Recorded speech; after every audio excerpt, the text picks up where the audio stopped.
hilarious. I laugh every day, I think it's miraculous. All right, praying for your enemies. We're gonna look up the word enemies because some of y'all have some of those.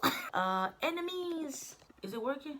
Is it working? It's working. Is it working? It's working. Never forget to pull out the Merriam-Webster so you know what you're talking about. You know what I'm saying? All right. An enemy is something that something that is harmful or deadly. A lot of times the people who can be considered as your enemy will dismiss you. They won't treat you with the respect that you deserve. Whoever is going against you is sometimes can be viewed as your enemy. So another way to see an enemy is a person who actively opposes themselves or is hostile to someone or something. So when I'm hostile to something, I'm uneasy around them. I can sometimes say certain things to them that I'm not supposed to say to them. I can be mean. I can be hurtful. So that's an enemy. That's what an enemy is going to do to you. A person who actively, meaning that they are actively doing this to you, they are opposing themselves to who you're called to be. They're opposing themselves. That's an enemy. And in Mark 5, the Bible tells us something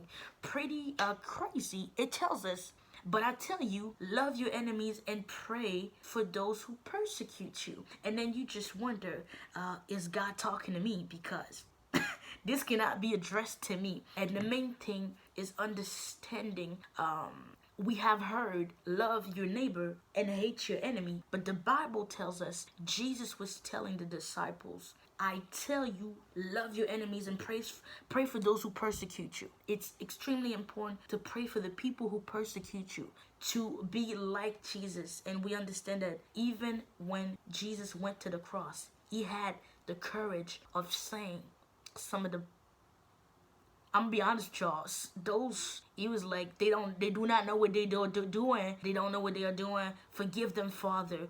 And he was asking for forgiveness. And sometimes we cannot understand or fathom to understand what it means to love our enemies. But this is what it means, to pray for them and to ask for God to send love in their way. Because a lot of times the behaviors we have are only coming from a place of pain. There's a great quote that says, hurt people hurt people. So for them to hurt you, they are hurt in themselves. So sometimes you have to get out of yourself and understand that the only reason, come on in here, Holy Spirit, the only reason they are hurting you, the only reason they are coming for you, the only reason they are positioning themselves in a position of enemy is because they are hurt themselves. How can I give anything good when all I have inside of me is hurt? The Bible talks about, my God, I forgot the verse.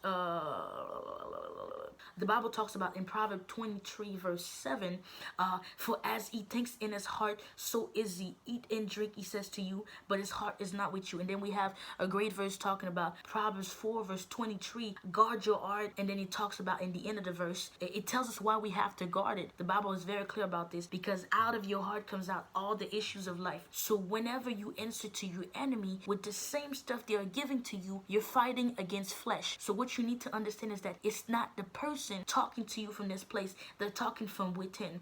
Because if they are hurting you, I can only imagine what they are saying to themselves. The Bible tells us, love your neighbor as yourself. If I don't love myself, I can't love anybody, right? So talk your talk. Pray for the people who are coming for you. So Jesus can handle it. I know you're mad. I know you don't like that because you wanted to do something.